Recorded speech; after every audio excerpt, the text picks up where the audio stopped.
Hi, everybody. Thank you so much for joining us. We're going to get started. This is our monthly Let's Talk meeting, and since all of our lives have been completely consumed by the Oakland Plan lately, a couple of the most recent of our Let's Talk meetings have been about various aspects of the draft that has been published. There's a deadline for public comment on the Oakland Plan draft that is currently available at the Engage site. Which, Kathy, if you would be so kind, could you drop that into the chat, please, for everybody who doesn't already know, but I know many of you on this call, and you are the people who are providing the most comments. So I am grateful to all of you, grateful for your engagement on this sort of weedy topic, if you will. And as I was joking earlier with Wanda, this evening's is the most wonky aspect of the plan that we need to discuss, but it's incredibly important, and we're so grateful that you're choosing to spend your time with us. But this evening we are going to be talking about the zoning proposals that are kind of parallel with the Oakland Plan. They're not technically part of the plan, they are published alongside of the plan, but the stuff that's in them is theoretically delivering the goals of the plan. Wanda has done the most thinking of all of us about a lot of the stuff that is in these zoning proposals. So I'm going to let her drive the bus at this point. Please feel free to unmute if you have a question, or you can kind of do this if you show us your faces in your camera. Raise your hand if you like, put something into the chat, totally fine. This is meant to be a discussion. We would love to hear your input and your questions. And if you have things that you think we've missed, please let us know right now. So take it away, Wanda. Great, thanks, Andrea. Hi, everybody. Thanks for joining us. I do echo Andrea with this is a bit wonky, but very important. So thanks for joining tonight and spending your time doing this. This is really geared for OPDC to talk to residents about our thoughts about the proposal. We're not an official presentation by the city, but we have done some analysis and have some thoughts to share. And as a community-based organization, we want to share our thoughts with our community. Prior to this going to further in the process, we want to hear what you think about our analysis and sort of share our analysis out. So that's the goal of tonight. We're not the city, but we'd like to offer some suggestions. We are offering some suggestions to the city, but also want to know what you think about the zoning. And if you have questions about it, we can answer them and discuss with you what questions you have. So, and I do appreciate folks who've turned their cameras on, and this is more of a dialogue kind of meeting. So please feel free to turn your camera on, and we will engage in dialogue. So all of Oakland neighborhoods are not, like, the whole zoning map for all of Oakland is not changing. City planning right now is proposing some particular areas where they're proposing some changes. So there are, we're going to go through those, the 3 new base zones with different uses and some different ways of doing, performance bonus points and that kind of thing in the districts that we'll talk about. They also changed the way the uses and the height are regulated in the code for these new districts are slightly different than the ones existing today. And as we talked about, this is the idea of the zoning is that it's implementing some of the plan recommendations. So next slide, Kathy, and thanks to our colleague Kathy for running the slides and putting them together. So thank you, Kathy. So this map, we can we can come back to this as we need, but we have existing zoning, obviously, in our neighborhood today. So this will be a reference for us. And so some of the proposed zoning districts follow pretty closely so to our Oakland Public Realm zoning districts, and we'll see that as we go forward. So we have this available to us. The You'll see the OPR, when we see that written, that's Oakland Public Realm, and there's a couple of sub-districts existing today that a lot of you are familiar with, and then a variety of residential districts. So next slide, Kathy. So then here's a little bit of a zoomed in view on the areas where we are seeing changes, which is mainly in central Oakland. So the new base zonings are called, so instead of Oakland Public Realm, we see two that are called UC, and they've named those Urban Center. So the one that's more on the 5th and Forbes district is kind of in that darker purple color there. UC-E is for the employment, Urban Center employment. And then the lighter purple along the Boulevard of the Allies, which sort of follows where the Oakland Public Realm D district is today, is called Urban Center Mixed Use. And it's just UCMU, not residential mixed use. And then there is one that's RMU. So it does get a little confusing that it's residential mixed use. It means, so that area of central Oakland, where, from essentially like Senate Street area, just beyond the business district down to, it goes across Bates and over to Dawson. That area is a variety of residential districts now, mostly residential multifamily today. And so now that it's just a residential district that also allows some mixed uses, a limited amount of like sort of neighborhood serving, kind of retail and that kind of thing. So we'll talk about that. Next slide. So like I said, 5th and Forbes, they're calling it now Urban Center Employment. And there's some new standards for having more open space. They've heard this issue of sort of the canyon effect when there's nothing but just, buildings right up to the sidewalk. And so really looking at how to have some additional regulations around some more space in the 5th and Forbes district. And the most important thing that's, I guess, one of the major changes is that they're really restricting, you couldn't have just a building that was primarily apartments. That wouldn't be permitted. You could have a part of a building have apartments in it and maybe then also office, but unless it's all affordable housing, that would be allowed as the main apartment building. So that's a pretty big change from what's there now. Next slide. So like we said, currently Subdistrict D in the Oakland Public Realm is along the Boulevard of the Allies. It's called Urban Center Mixed Use, and has some of the performance-based bonus points that the idea is that you would get some affordable housing. So we'll talk about that. Next slide. So then in Central Oakland, it's called Residential Mixed Use. And it really allows a densification of that area just to allow more housing that could be redeveloped. So you would begin to see a lot more apartment buildings in that area, and they would be allowed just under the base zoning. Next slide.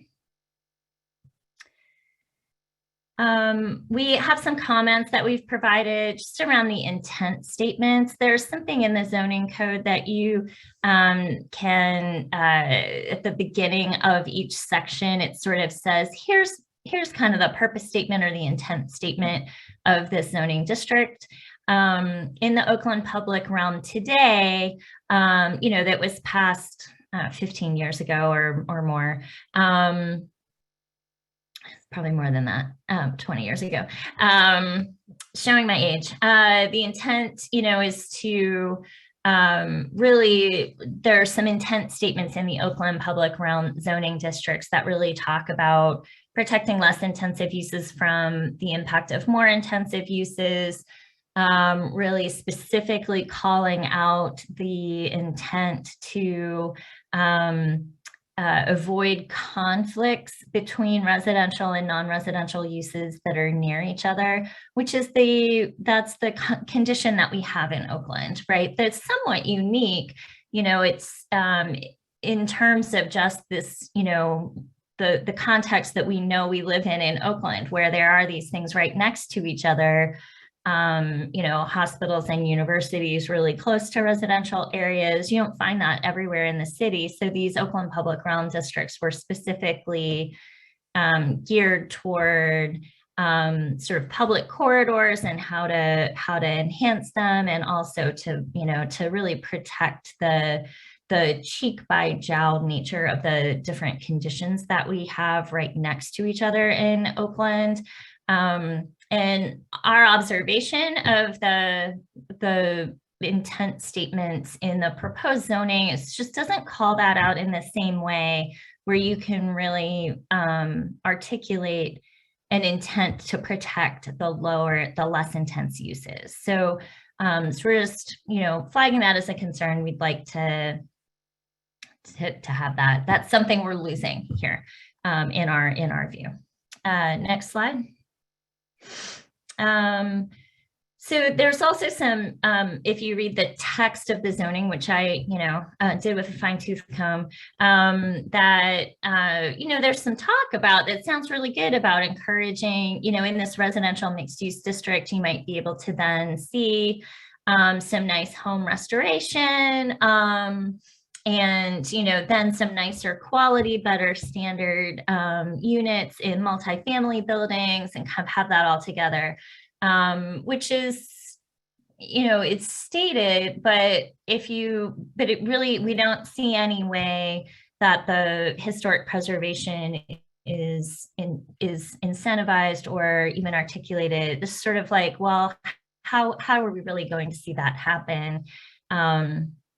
So anyway, and not that zoning does some of the things we see here on this slide, which we just kind of threw out some ideas that would be more in the plan recommendations themselves around, what if we really did want to incentivize somebody where there was, a really lovely piece of architecture, which does exist in Central Oakland, that we would like to, maybe there was a beautiful row of Victorian homes that we would like to see them restored and improved and have some investment in, and make that really good quality housing that adds to our, we retain that as part of our sense of place. There's not a lot we'd like to see in the plan some recommendations that could help that take place, because right now the zoning that we're looking at would really incentivize just kind of clearing that. So anyway, we put some ideas here that I think we'd just like to talk about a little bit more, hear a little bit more of thoughts from city planning. Could there be a matching grant program, a tax abatement program, if you met certain conditions for restoring historic structures? Just simply historic preservation and nomination of, a real effort that the city could put forward on, maybe that's combined, maybe they're protected and then also get some financial incentives to make it worthwhile for that owner to want to preserve them as opposed to just demolish them. So it's something that I'd love to hear people's thoughts on, but that's one of the things also that it's sort of like mentioned as an idea, but we have to actually put some policies in place if in fact we want that to be a reality. And there's also a lot of demolition that we can see happen as a result of these zone changes. So I feel that there could be maybe some sort of special review period of time, maybe 5-year, 10-year period of time where there's an overlay district or something where there's coordination around a variety of demolitions that might be happening in the neighborhood. That's going to be a huge impact for the community, even though in the end you may end up having as a result, better quality housing that could be, adding to the density and also be very attractive, adding to housing units that we have in the area, but just that transition period of when all of that is actually happening. I think the community, it's going to be a huge impact on the community. Could demolitions be looked at maybe in some coordinated way? Could there be some sort of surcharge on impact that's going to result for the people who are still in place? So I think some of these things deserve a little bit more thought and discussion. So we're just kind of flagging that as, if you look at what the zoning is going to allow, there's the potential. People, I think, just need to kind of be aware there's a potential for lots of bulldozers. And next slide, please. So we'll talk about where, where there's the way that these zoning districts are allowing height that's slightly different than the way it's permitted now. And there are some, as we said, regulations about some of the ways that there's some this thing called green buffers that they list in the zoning district, which is kind of a new, we don't have that exactly in place today in our zoning districts here in Oakland. So it's a way of, if you're going to have some height next to lower scale buildings, you have a 15 foot sort of green space next to that is this buffer idea. And so they're regulating that. Next slide.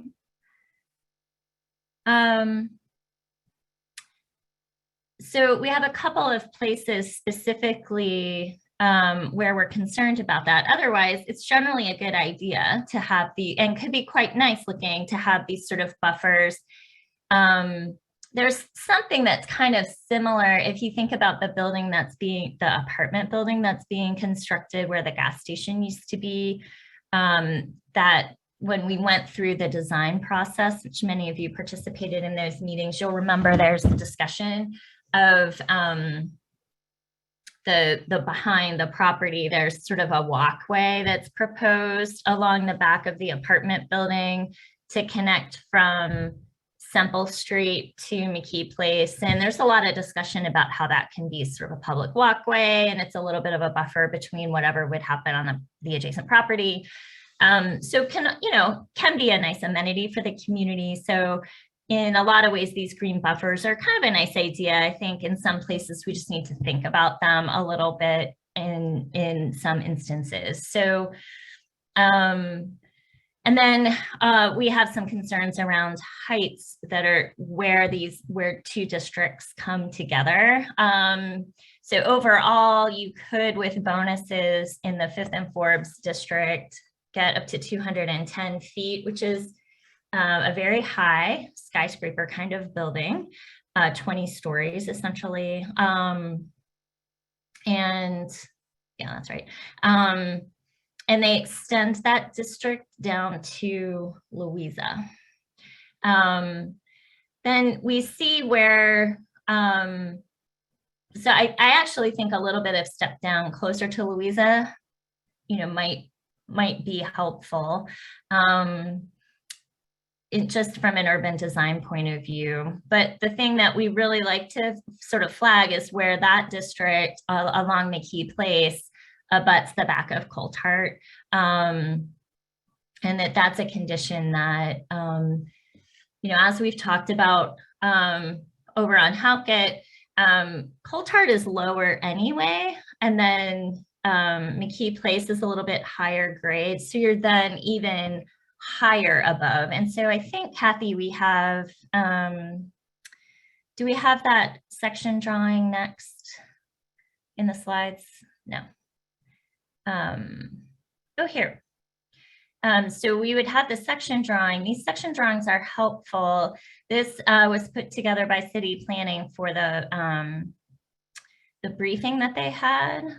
This is Niagara. Kathy, can we go to the one that is that McKee Place? Oh, here we go. This is it. So if you look to the drawing on the left of the slide, that's the condition on part of McKee Place, the part from Forbes to Louisa. with Coltart being adjacent. So these are the properties on McKee that back up to the back of the properties on Coltart. So, so you can see there just the massive change in scale. There's a paper street there, which is a sort of green hillside. And then there's a little bit of what they call a step back and this sort of green buffer, but it still seems to be quite the extraordinary, I don't know, clash of scale, right? So maybe some thought about, you know, the heights there adjacent to that residential district right next to it. On the same slide, the image on the right is the proposed, a build out image of the proposed condition that you would find still looking at Coltart compared to the properties that face McKee. So this is where the properties back up to each other is what you're seeing in this section drawing. And this is in the residential from Louisa down to Bates. It's the residential mixed use is proposed there. That's sort of the brown color on the zoning map. And this is a condition that you know, would be more of a scale that seems reasonable for those two uses. So the section drawing is helpful, and I think that height seems more reasonable in terms of just the scale next to the properties on Coltart Street. We have heard from Coltart Street residents in this area of Coltart and on that side that they're very concerned about the stability of the hillside in between along this what's now a vacated paper street that the city no longer maintains. And the residents there tell me that they've done some engineering work and you know, are very concerned that if this zoning, you know, would be allowed here, even at this height that we see in the section drawing, that the hillside stability is threatened. If a building were to be built here, they've had some engineering and geotech work done that would indicate that. So anyway, that's a concern. We'll certainly you know, get that concern to city planning. You know, our folks from the city who are here, maybe that is something to follow up on and learn a little bit more about. I will take a moment and thank our city folks for joining us. So we have Dave Vaughn from Councilperson Strasburger's office, and we have Rebecca Rinaldo from the mayor's office. So thanks to both of you for joining us. We really appreciate it. And we'll have time for discussion certainly. So Kathy, did we get out of order and need to go back? Yes, we did. Okay, thank you. I think that's pretty much just that condition along McKee Place. And then we also mentioned, you know, just the same amount of scale along Halkett. What's proposed would be a similar condition to the properties that butt up against it, although no paper street in between, just property line to property line on Coltart Street, on Halkett Street. With 120 feet. Again, Coltart is below already. So when we don't have a section drawing that wasn't in the city planning materials that they gave at the briefing, but you know, we're concerned about the height of 120 feet there as well. Wanda, can I ask just a quick question? Do you want to pause to have questions right now, or do you want to get to those at the end, or how would you like to handle that? Maybe we could do it sort of by topic areas. So I think we could finish up on height and then see what people had to say. I think this is our last potentially last item specific to height. So the Oakland public realm along the Boulevard of the Allies, we mentioned it's changed to urban center mixed use, and then also expanded. So the district itself expands into the residential area somewhat. And so right now the proposal is that with bonuses that buildings along the Boulevard of the Allies from Juliet or Wellsford all the way to Dawson could be 185 feet. That seems, pretty out of scale compared to the residential areas that would be right next to that, especially in South Oakland.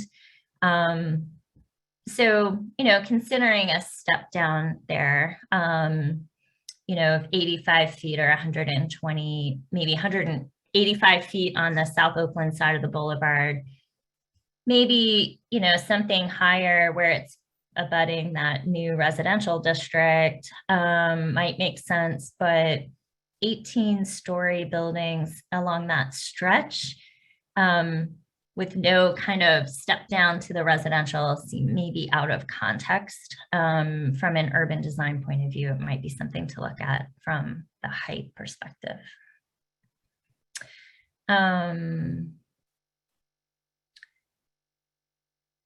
So do we have a section, or let's look at, Kathy, are there any other section drawings that are relevant to this that we didn't go over?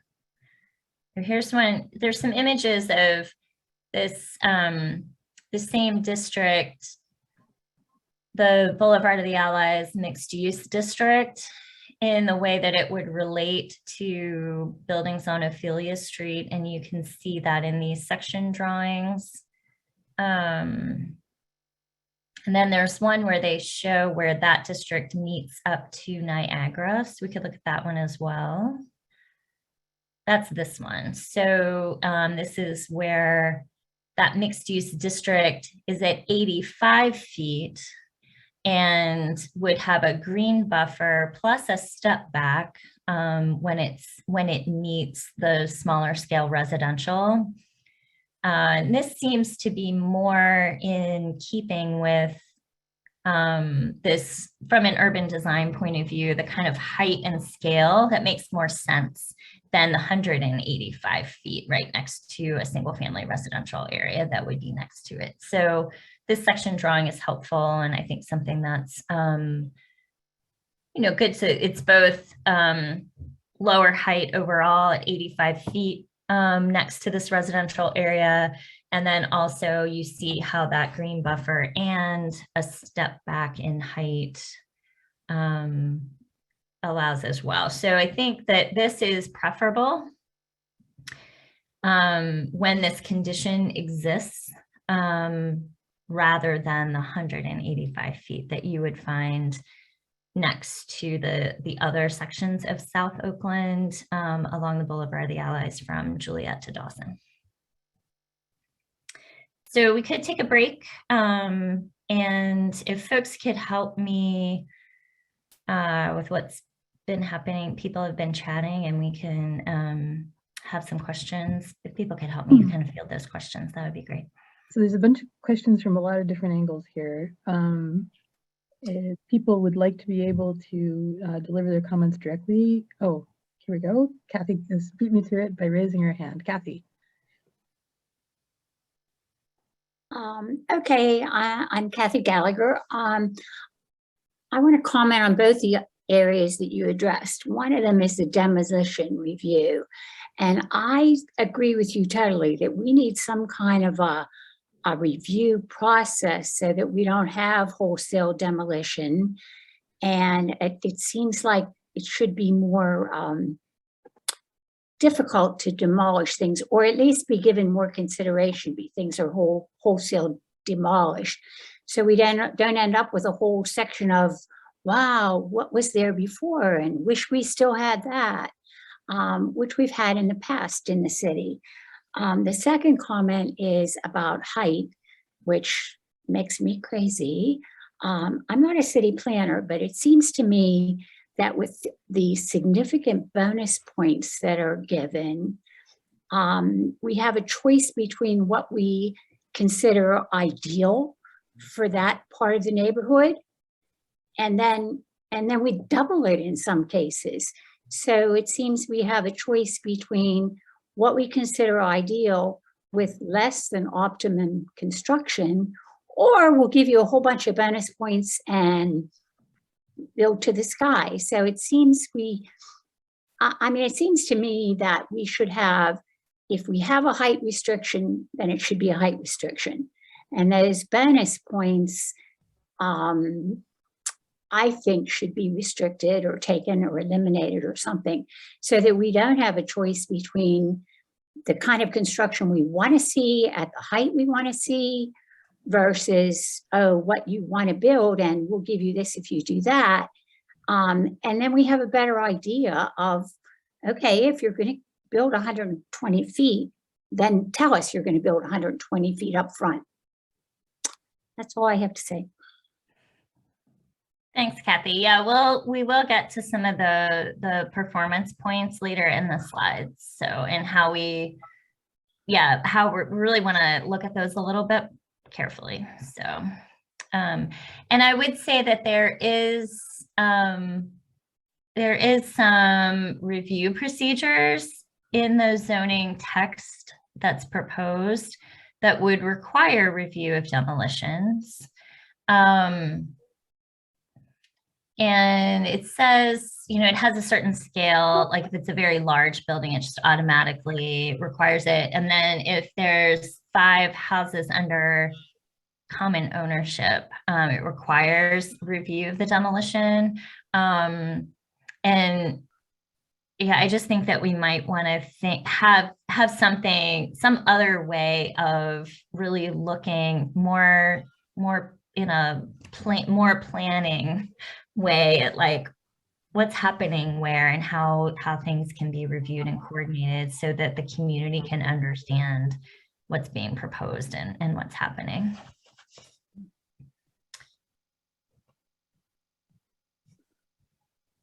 So could there, I don't exactly know, but I just would like city planning to help us think through, given that there's the likelihood of large scale clearing, how we plan, how the plan accommodates all the different things that need to be considered when that occurs in a community.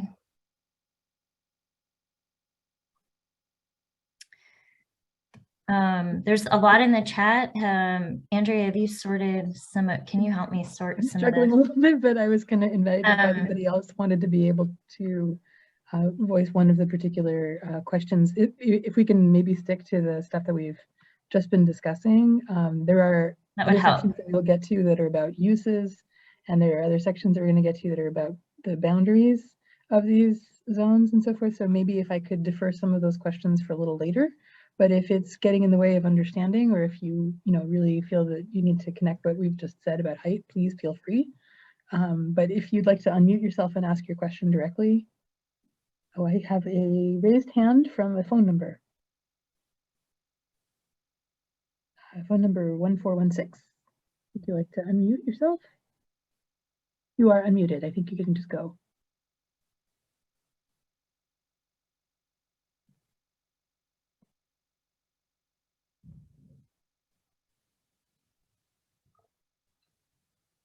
We can't hear you if you are speaking, sorry, but phone number 1416, if you'd like to. Can you hear me now? Yes, now we can hear you, thank you. Okay, great. This is Elena, and I'd like to make a comment on the green buffer areas. We were at Andrew Dash's office hours maybe 2 weeks ago, and this came up because I remember him saying once that the green buffers are for green space or something else. So I said, what was it I missed? What was that something else? Well, the something else are pedestrian ways. And if they're being used as a pedestrian way, they can be concrete. So the green buffer is really a misnomer. So I just wanted to point that out for everybody. Yeah. Other than that, thank you for everything you're pointing out. I have to get back on the road. Oh, you're driving. Okay, well, be careful. Be safe. Just driving. Yeah, I pulled over for this, but Okay. I have to get going. Yeah, Thank you. and it does define there are two types in the text itself where it describes the green buffers. There are the two types. One that would just be green that you could use maybe even for stormwater management, like you could have a rain garden there, or yeah, it could be a throughway. And we flagged that also as a potential just thought when, you know, around maintenance and around what if it does end up being, because the idea of having the green buffer is to have that, you know, essentially a setback next to maybe if there's a house next to it. So in some ways that can be kind of a residential compatibility standard that's helpful. You're getting some space there, but if it was people walking through all the time, I don't know that homeowners are, you know, smaller scale residential are always going to want that next to their property. So, or if it's a rain garden that isn't maintained and ends up, you know, just not being taken care of, that could be a concern. So I think that it's just going to be a challenge as these, you know, the concept of it, you know, I think is you want to have, you know, sort of a setback kind of thing. And I think we would also want to make sure nobody could park in them, you know, if that kind of thing. I don't know. So yeah, there's a lot to think about with the green buffers, but you're right, they do define two options for them. So, and I see in the chat that there's just generally, you know, like just a factual question about like, what are these structures? So it might be a question, and you can clarify if I'm getting what you're asking, that, you know, can you explain what the structures are and the reason for them? So maybe you're asking about the drawings and what you're seeing, it's just an illustration of what could be built.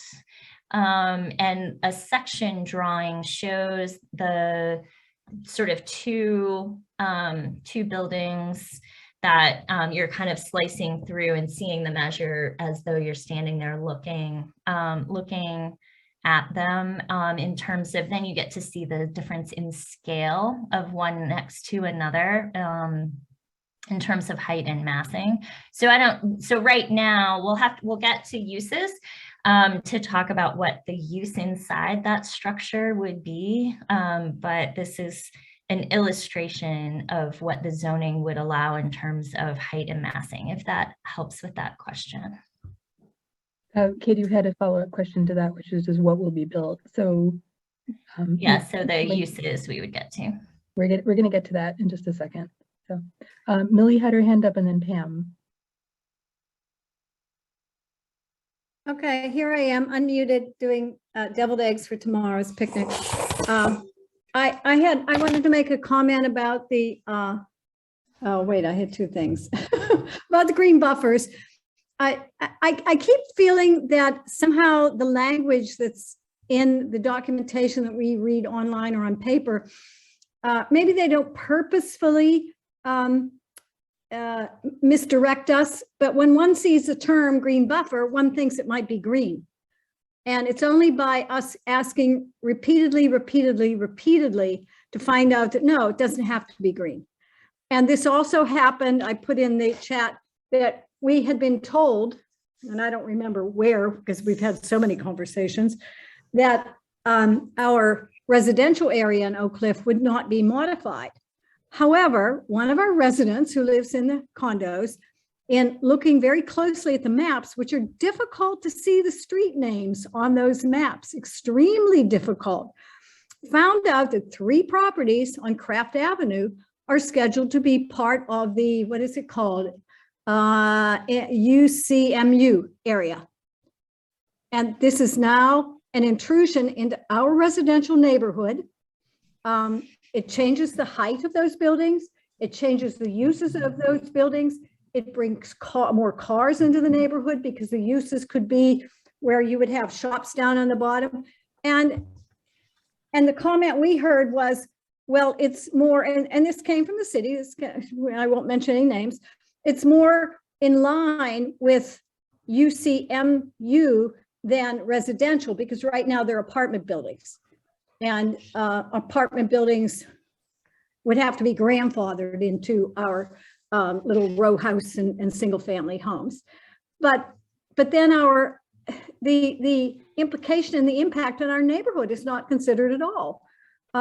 At least that I can see. And I found that extremely disappointing. And the fact that it wasn't pointed out to us, we had to stumble upon us.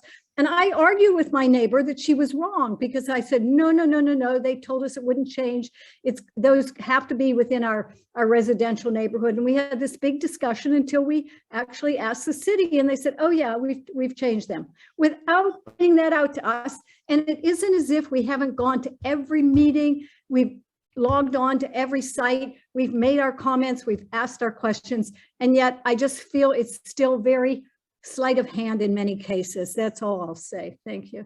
And it's immediately adjacent to residential. And does it even have the height reduction zone, Millie? I don't think so. I don't know. At this point, yeah, I don't think so either. I don't even want to when I look at the maps, I get sick. So I don't even want to look at them. I see Pam with a hand up, and Kathy, if we can go to the coal chart sections. No, I think you were. Yeah, I just wanted to bring up something. You know, everyone's talking about all these buildings and height restrictions and what it can be used for. And, you know, like Millie was saying, Oak Cliff is getting boxed in by all of these buildings on the Isley site, now on the Craft Avenue site, down below on the boulevard towards Ophelia.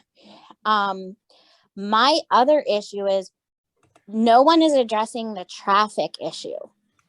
What is traffic what's the impact of the traffic during demolition, building? And once these buildings are built, because we already have a hard enough time getting in and out of our neighborhood as it is, being that, I'm sorry, it's my dog, being that we basically have, you know, very few ins and outs to our neighborhood. And, you know, one of the main ways is onto the Boulevard of the Allies, where it's incredibly hard to make a left-hand turn.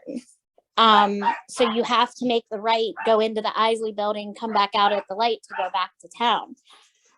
So what is the plan for traffic? What is the plan for those of us who live here to be able to get in and out of our neighborhoods? Like, nobody is addressing that issue, and it seems to it's like it doesn't exist. Yeah, got it. Yeah, that's this is just, a zoning proposal, and then there's a section in the plan that talks about mobility as well. So, but yeah, absolutely. And I get that, but I think that has to be part of the zoning, because that has to be taken into account. What kind of traffic is going to be changed based on the amount of people that are going to be in a building or whatever, you know what I mean? Like, whatever the uses are, you need to take into account when you're, deciding this stuff. How is this going to impact traffic? How is this going to impact the neighborhoods for parking and for traffic? And nobody's taking any of that into consideration. And that's very frustrating. Yeah, and the city process is that, that their analysis done when a development proposal would come forward, that they have that proposal do a traffic analysis related to the approval process for that project.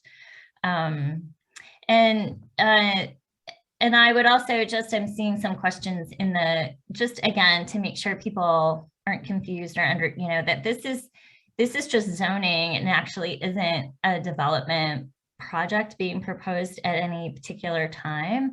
But that's why we want to think, so it's an exercise in imagination, right? Of like, well, we're not looking at an exact proposal for something right now, but zoning gives you the envelope within which somebody could put their their development project forward. So, when people in the chat are asking questions about, who's purchasing and where is the financing coming from and all of that, those are all interesting questions to consider when development is happening in the community, for sure. But the zoning really is just a regulation of the development, of development that would happen by anybody who would be doing it. And so when we're reviewing the zoning, we're reviewing sort of the what if, or like, what could be allowed. And that's why some of these drawings show us the full, sort of maximum build out. And that's why we want to think about all of these things. And like I said, we're not looking at an actual project now. But I feel like Oak Cliff is getting really lost in this plan because 180-foot building at the Isley site, butt up against houses on Niagara and condos, it walls off an entire area of the neighborhood. Then if those other properties are changed and they can then go ahead and build up that high, that's going to wall us off again. And when you look down the street, instead of seeing the Cathedral of Learning or anything else, all you're going to see is tall buildings. It's going to be like living you look out my door and all I'm going to see is a 185-foot building looking in my bedroom window. I don't want that. 185 feet is way too high, in my opinion, for a building on that site. So maybe we should try to just get through our slides and then continue the discussion and answer more questions. Pick up the conversation after we run through a few more things. So thanks, Kathy, for getting us back to, so we did see a few things, and I agree with you, Millie, the map is difficult to read, and maybe this is just an error on what I was looking at on the website, but it does look like where it's drawn on the GIS map of the UC employment on the Boulevard of the Allies in the Oak Cliff area, it kind of goes beyond the Boulevard of the Allies, and maybe they can just clean that up. And maybe that isn't meant to be, maybe it's actually meant to be along the Boulevard of the Allies, but that's the drawing that you would see there, more on the sort of top right of the slide. And then we were looking over on the other side of Robinson Street, at 5th and Robinson. This UC employment district extends across Robinson, and we recommend that's a steeply sloped and landslide prone hillside area right behind those kind of cool looking row houses that exist today next to the plumbing building, if you can imagine, as you go by there. We would recommend that be part of the hillside zone there, which is essentially a single family residential district, and that would be more in character with that area, and that, having, again, sort of 185-foot building on that tiny little sliver of that section of 5th Avenue doesn't necessarily make sense, especially with that steeply sloped and landslide prone hillside condition. So that was just boundaries. Then we'll run through a few more. We don't have a lot more slides to get through, but we did want to flag some concerns that we have about, which we would like to hear your concerns as well, about the way that the proposed zoning works in terms of these bonus points, also called performance points.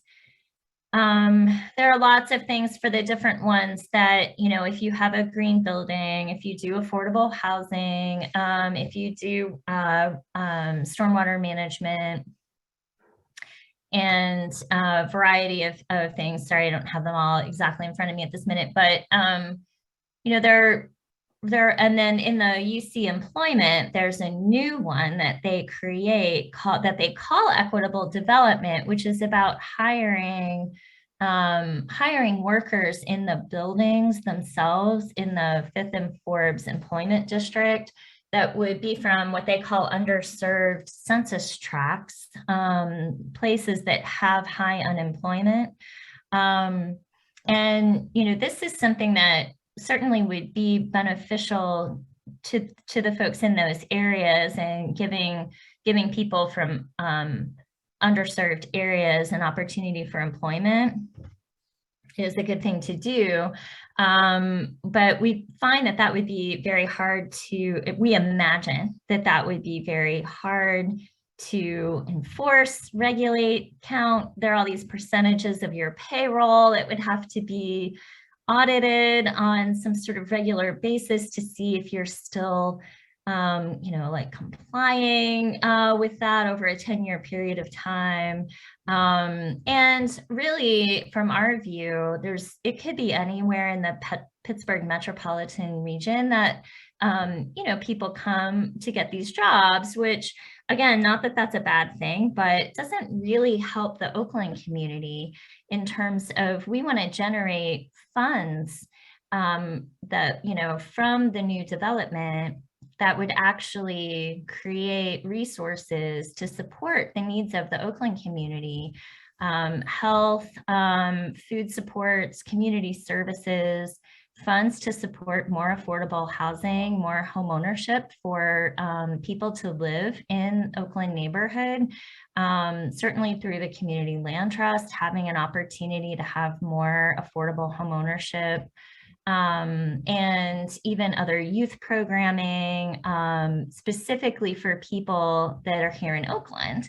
So the idea that we would like to see is that funds be generated rather than a percentage of hiring, that if they chose this bonus point, you know, that it would be, there's two options right now that people could do for this equitable development bonus point. Could either do this percentage of hiring from these underrepresented areas, or do a per square foot surcharge, essentially. Either $4, you get more points if you pay a little bit more. I think it's either $4, $5, or $6 per square foot that you would pay essentially into a fund for equitable development. And that's what, you know, as OPDC, we would prefer to see, and then make sure that those funds are actually spent in the Oakland community to serve Oakland residents' needs, like the ones that we list here. So that's our concern with the equitable development bonus point, that just the enforcement of it. And if you have the surcharge, it's just really, it could be money that's paid up front, which would be preferable. That way you don't have to worry about enforcing it over time. Part of the financing for the development could provide that payment into that fund. That fund could be managed at, you know, maybe the URA to be able to go to Oakland, you know, things that would benefit Oakland residents. So that's a change we would like to see. There are also affordable housing bonus points, and those are great, but which we'd really like to see them being used, of course. Our concern is that I did some calculations of how many points you would need to get, to be able to get to some of the heights in some of the districts. And you could actually get the heights in all three zones without using the equitable development bonus point and without using the affordable housing bonus point. You know, we'd get some green buildings, very energy efficient buildings, that have public art. Like, those are the things that would be would be great, but doesn't necessarily, if they maxed out, and probably capture some rainwater. All of those things are good things, right? But don't necessarily result in actual equitable development and resources that can be used to support the needs of the Oakland community, especially underserved members of our community, under-resourced people in our community. So that's a concern that we have, that just some of these other bonus points are going to be maybe something that the developer might choose instead of affordable housing or equitable development. So we're kind of concerned about that. We're very concerned about that. And just the way that the points are structured and how many points you get for some of the things like green building and stuff like that. Why don't we just go, I don't think we have many more slides, and then we'll stop and then have the discussion of the rest. We'll get through our slides. So there's a whole use table that goes along, which, Andrea has done a lot of analysis of. I've taken a look at, for the most part, in the employment area, office use is allowed. There's several things. It's mainly pretty consistent with what's allowed there today in the Oakland public realm, except again, this restriction, you couldn't just have 100% market rate apartment building. You could have something that was half apartments and half office or something like that. And otherwise the uses, but the ones we have here on the slide are the ones that we're concerned about in all of the districts. So in the mixed use district and in the employment district, we're concerned about allowing college and university campus, hospital, and educational classroom space. So we'd like those to be removed. Here in Oakland, that's a concern. We really want those uses to be part of institutional master plans that are governed through the EMI zoning district, the Educational Medical Institution Zoning District. And here in Oakland, that's really important. There's also, a use for just excavation, grading, and fill, and firearms business establishment, that we would like that to be removed from being allowed in the use table in these districts. And I think we might be pretty close to, that's the end of our slides on this, Kathy, is that right? Yeah.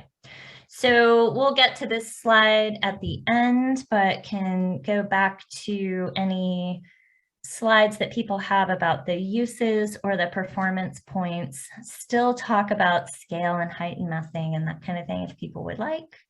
But I would love to hear people's thoughts about, some of the other concerns around the equitable development and uses. Millie had her hand up, and Pamela Petro had her hand up as well. So Millie first. Oh, hi. I guess you can hear me. I forgot to mute myself. One comment I wanted to make, and I'm not sure this is the right place, Wanda and Andrea.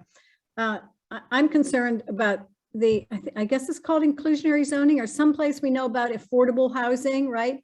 And it's meant to be good for 35 years. Is that right? And is that in zoning, I think? Okay. I get, there's so many things we read, we forget where we've read them, right?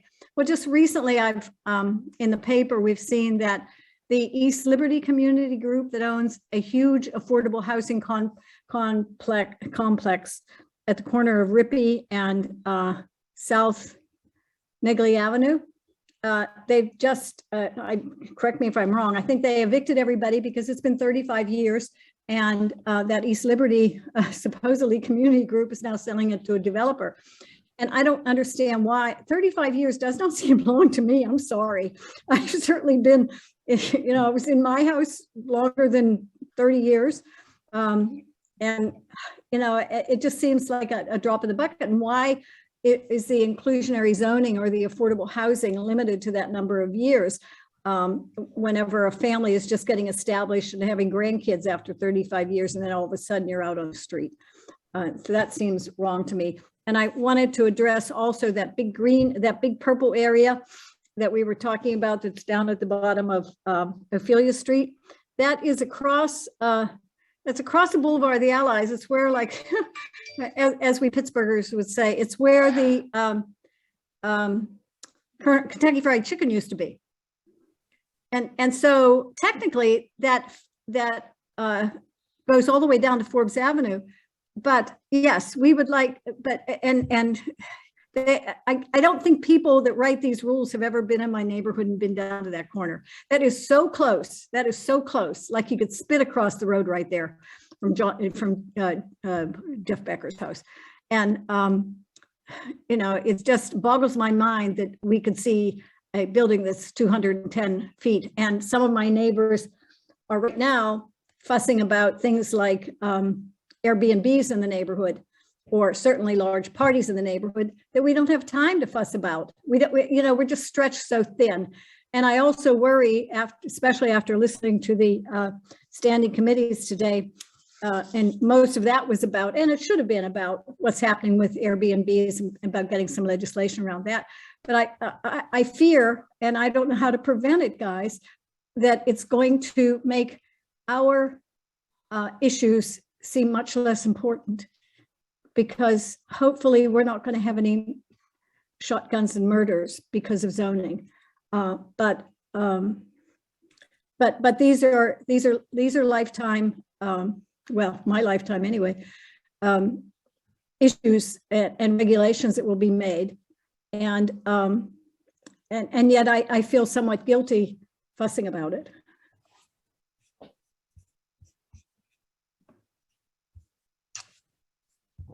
Will There you are raise other your hand hands again? Did you raised, want to- or who would be next? Pamela, did you want to speak?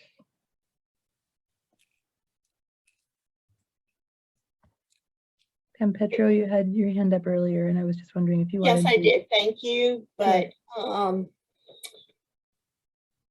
I don't think any of our concerns are actually being addressed with regard to the whole zoning.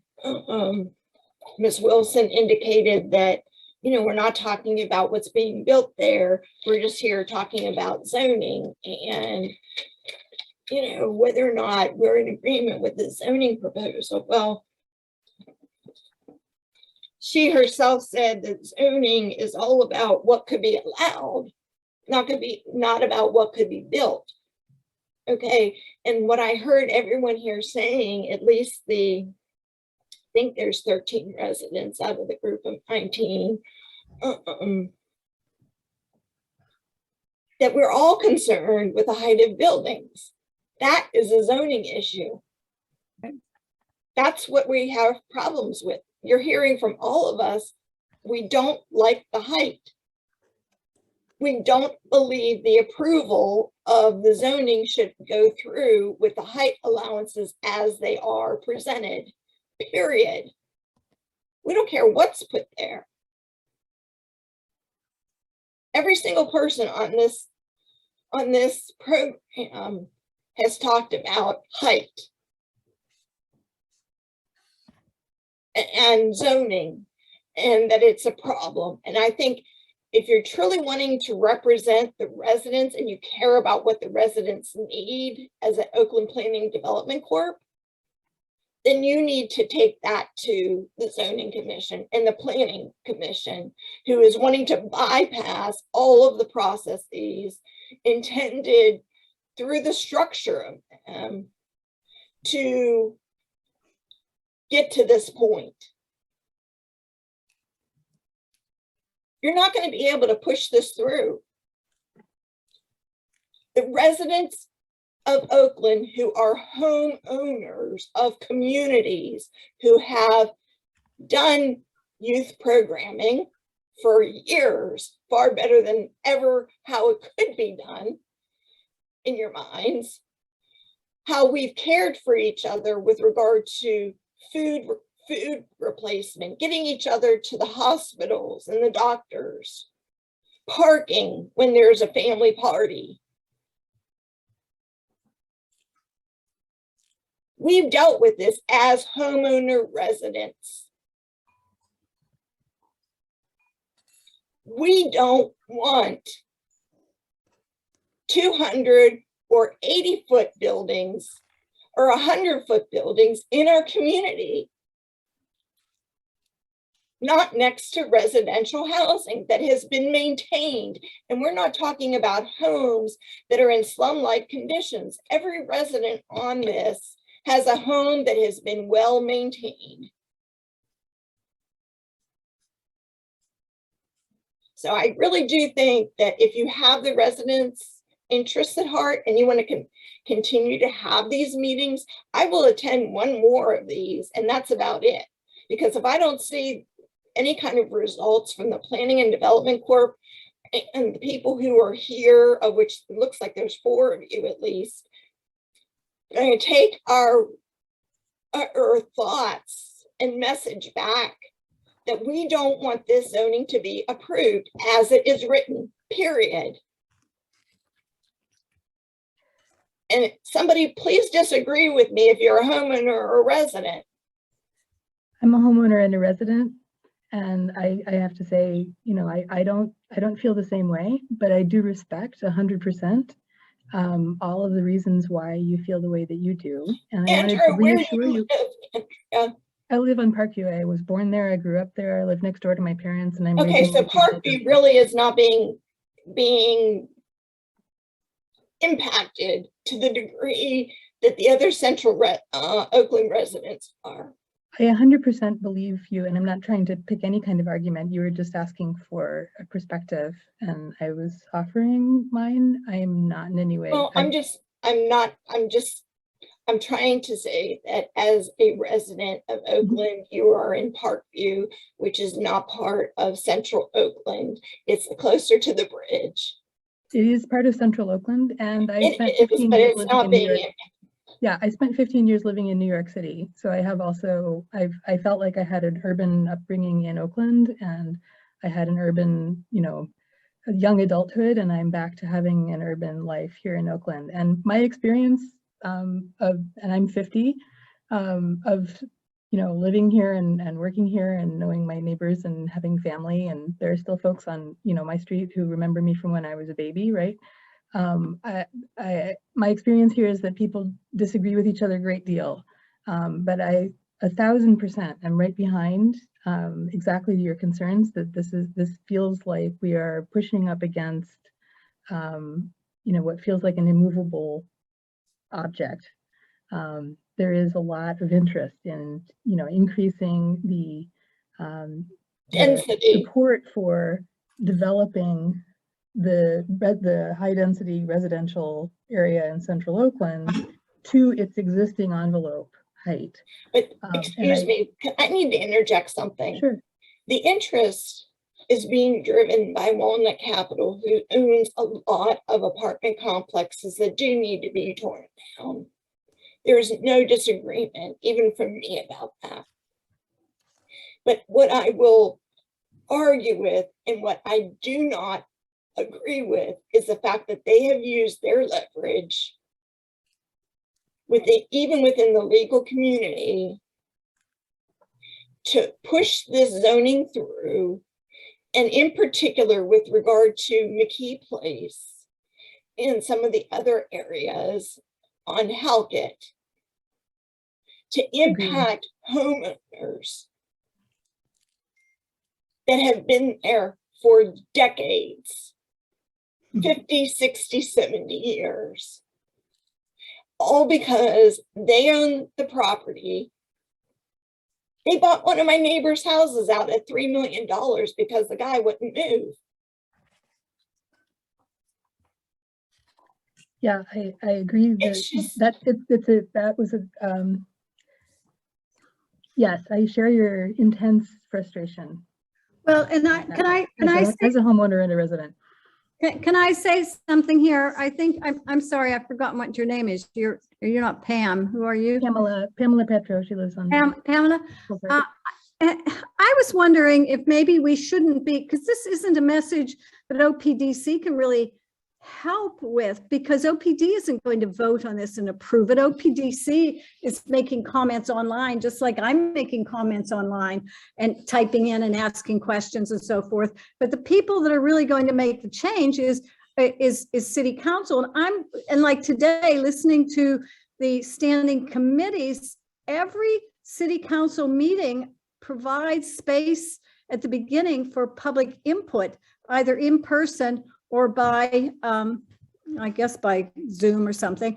And maybe we should at every meeting be putting forth our views, because when it comes to be review time, already I heard people in today's, whenever Kraus was introducing the legislation about OPRE, which is not this, but certainly related, one of the councilmen was saying, let's just pass it, or something to that effect, without ever considering any of these height concerns and other concerns that we are all having as residents.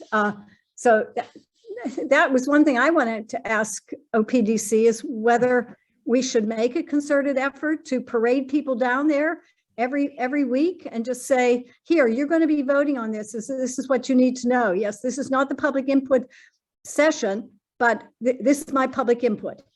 I would love that, Millie. I think that's a great idea.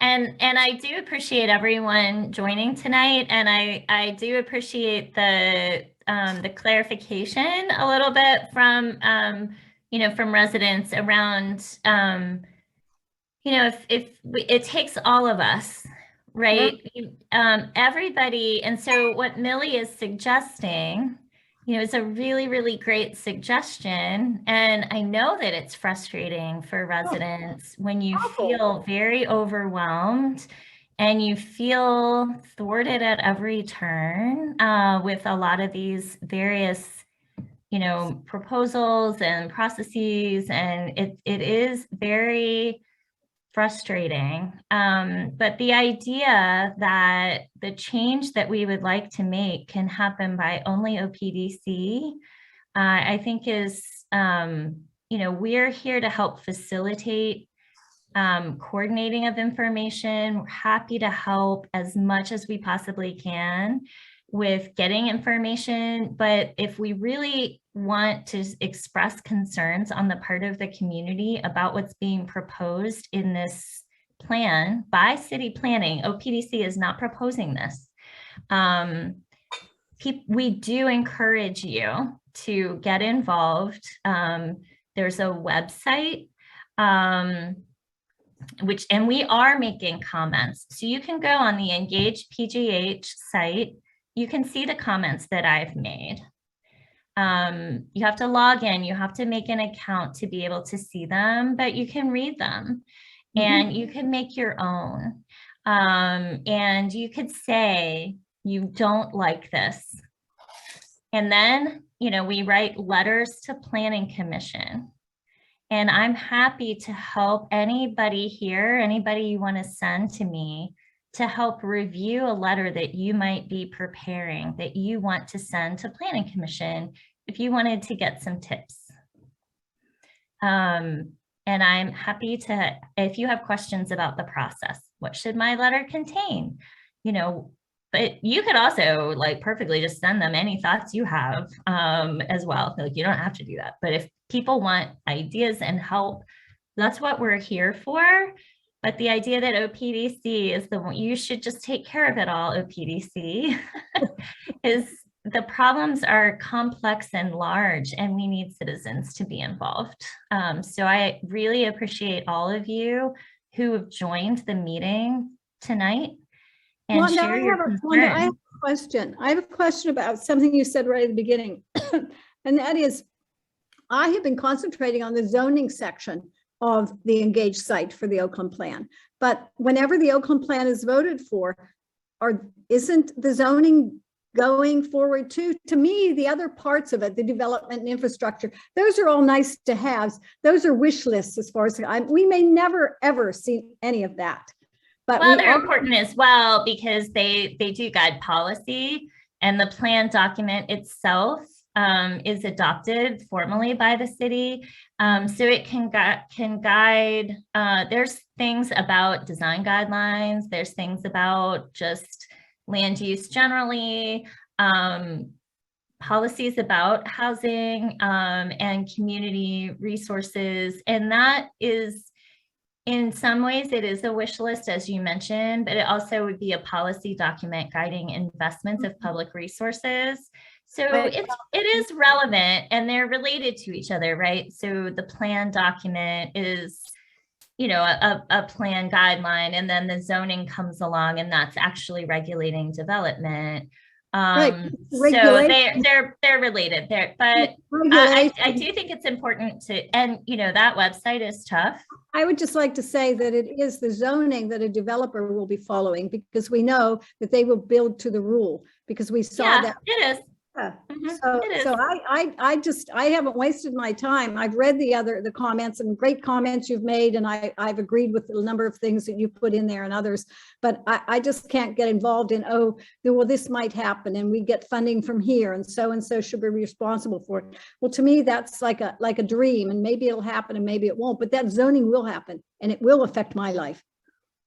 Yeah. So anyway, that's. So anyway, we can take any other questions, but I do just want to really encourage people to get actively involved and, you know, in participating in, you know, the plan process, the plan approval process, and this zoning proposal that's being put forward. And it is honestly a lot. The other thing that we're providing feedback to the city planning department is it's a lot to take to one planning commission hearing at one time. And that, you know, to have the entire plan document and this zone, the proposal for this zoning districts that we're talking about tonight, and inclusionary zoning all at one, like we want inclusionary zoning to be passed, so don't get me wrong, but it's a lot for one planning commission hearing. But you know, that may end up being, we may not get that schedule changed. I don't know, but we would like, you know, whatever is the thing that you want to comment on, please be part of the discussion. And if you need help or tips, we're here for that. But we would like everybody to be involved, come to the Planning Commission, offer testimony, send written information, get on the Engage site. Like, it's a lot, but it's what we all need to do if we want to have our voices heard. So I really do encourage people to get involved and participate. Do we have other questions, or? Pam, you had your hand raised. The other Pam Lupinacci. No?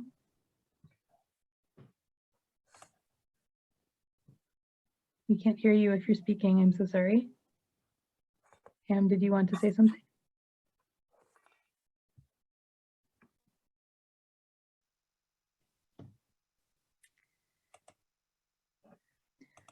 And I would say that the hearing is May 17th right now scheduled. So Mark, you had your hand raised. Something that I put in the chat that you said we were going to get to, we didn't quite get to.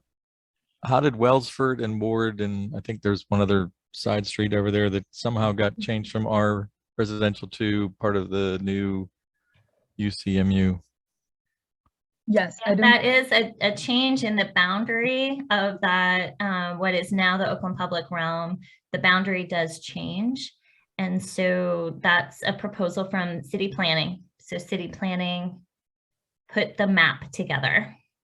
Do we know why they feel just as, I mean, especially considering the justification that they seem to have for what Millie was talking about over by Joe Hammer was, well, it's apartment buildings, larger apartment buildings now, so why not make it part of the more commercial zoning? But those are single or two, like some of them are split, but they're essentially single family houses over there. How was that? Did we have any idea how they justified expanding that boundary? I don't really. Okay. It would be conjecture, but my guess, Mark, is that they're trying to figure out what the obstacles to development on the boulevard in the Oakland Public Realm Subdistrict D have been in the past, because there's already a great deal of allowance in that area for height. And I don't know, I'm just guessing. I suspect that they think that having the option to consolidate larger parcels might make it easier to be able to encourage the redevelopment along the boulevard.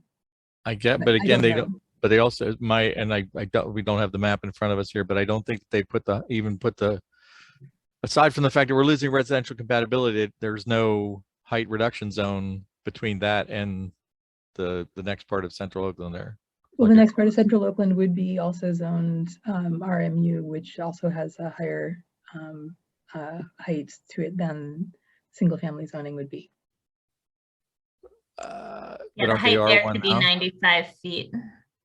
But aren't they R1 now? It's proposed to be changed, and both would be changed at the same time is the proposal. Okay, well then they So definitely. again, this is zoning and not land use. So this is No. the zoning regulation, you know, that would be changed. The existing building, that doesn't mean those existing buildings change, right? They still sit there until something happens to them, you know, but Well, what is most likely to happen is whole-scale buyout, whole-scale demolition, and that's most likely what would happen. Well, that's what I'm saying. Like that, I think that's a pretty bad idea. I mean, I know you guys. I think what it was roughly was when I came in, you were talking about trying to do something to stop whole scale demolition, but that I can't see how that wouldn't cause that whole several blocks to just be demolished then. Right. I think that, you know, people should be eyes wide open on that, you know, like that's what's being proposed here. Okay. Well, I mean, we just noticed that like a week or two ago that was changed. So I guess I'm trying to raise that flag here now. Right. We're getting close to, I think, what we generally like to stick to, sort of ending at 7:30. We did have some of our public sector representatives, and we have I think a slide with some announcements of other things. We can still, I'll stay if people want to keep talking. I'm happy to do that. I just wanted to kind of have a touch point on that. We do have another meeting next week so this meeting was kind of a deep dive on these zoning proposals.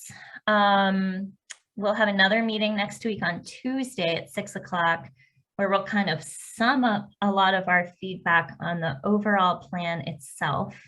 Really trying, it's been a lot to consolidate, right? And it's a challenge, but again, we're gonna kind of say, here's some things that we'd like to see, or some, you know, some input and feedback. And, you know, that'll be kind of the last before, you know, this planning commission, last chance kind of internally here in Oakland for us to sort of be like, here's, you know, want to compare notes on sort of feedback on this thing. So that would be the intention of that.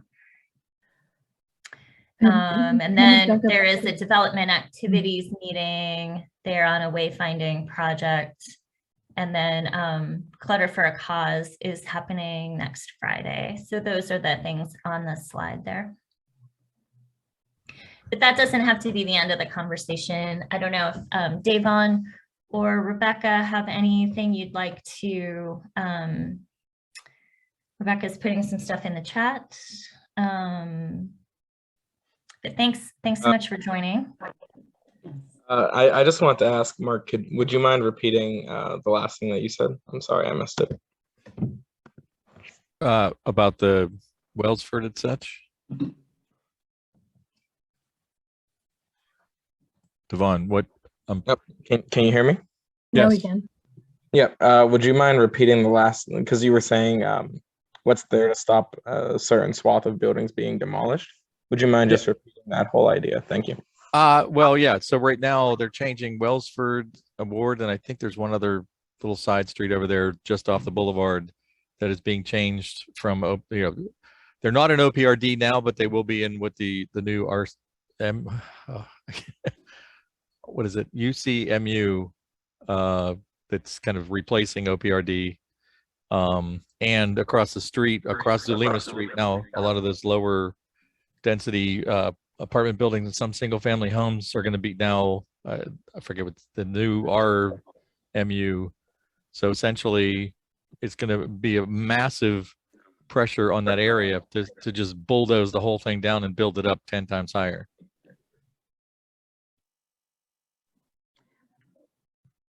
Thank you. I just wanted to make sure I had that.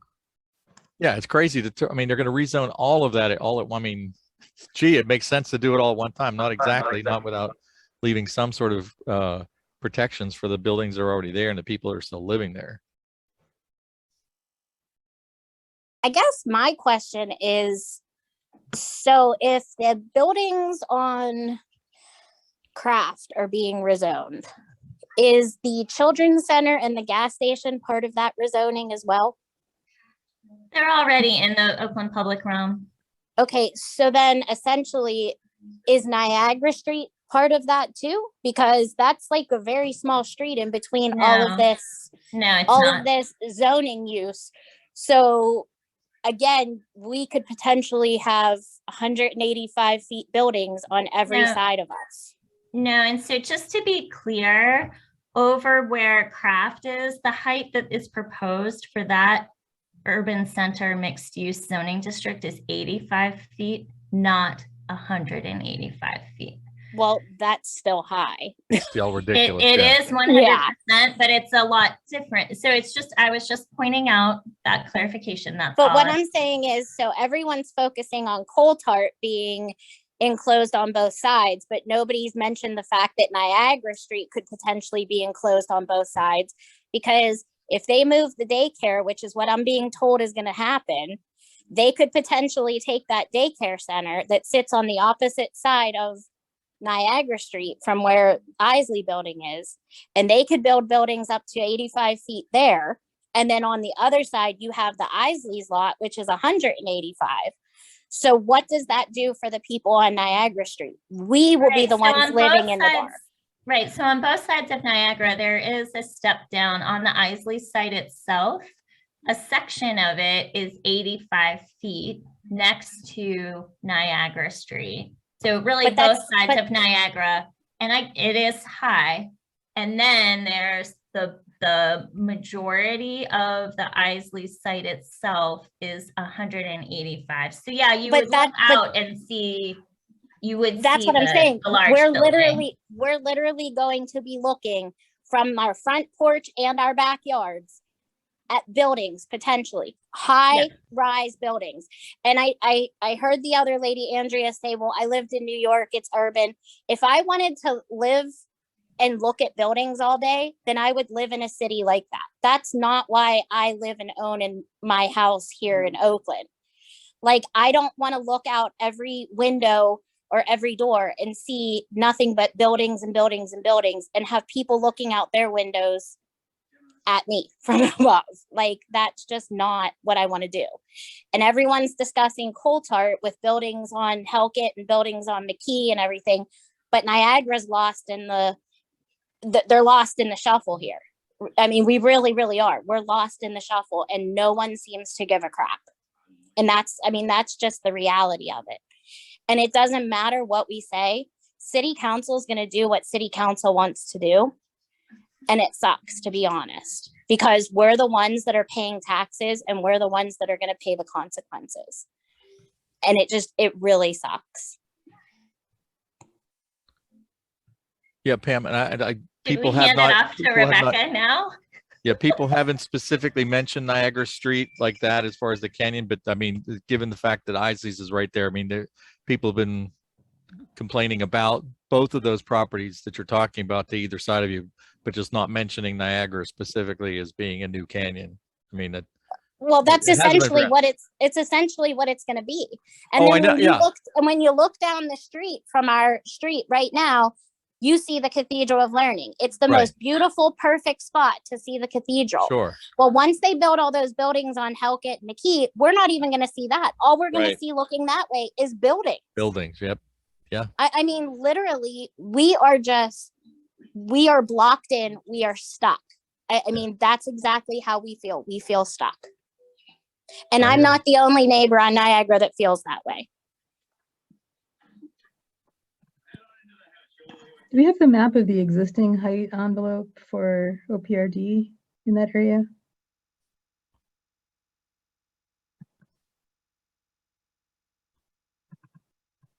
Going to the front, Kathy. One of your first slides had existing, I feel like.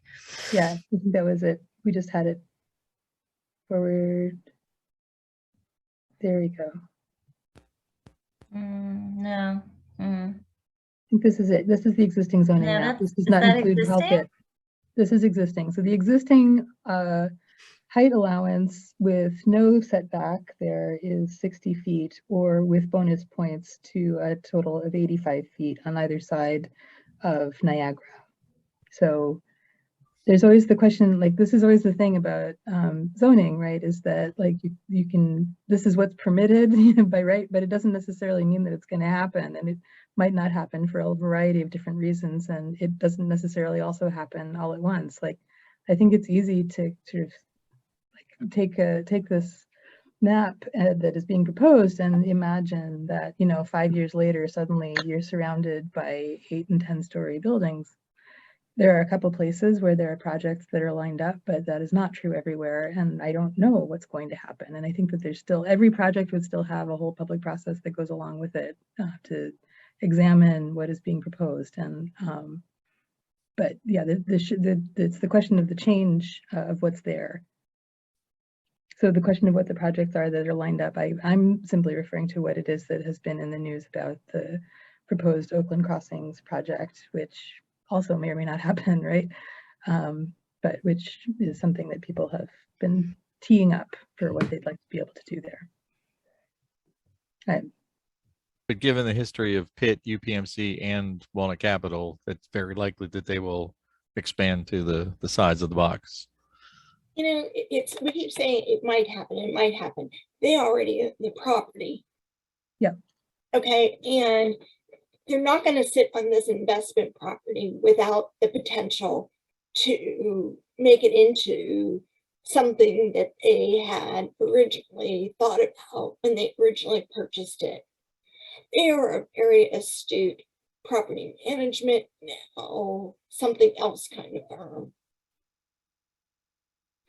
Yeah, Pam, I don't think anybody has any real delusions that they won't build it, but just the proper technical way to say it is they might.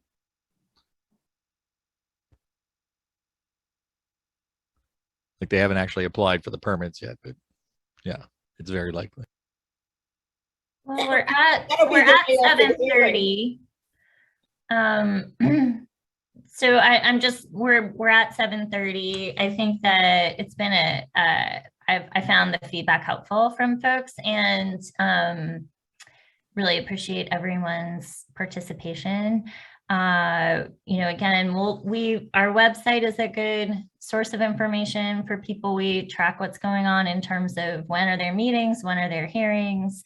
If you just have a question, let us know. The city website has all the information.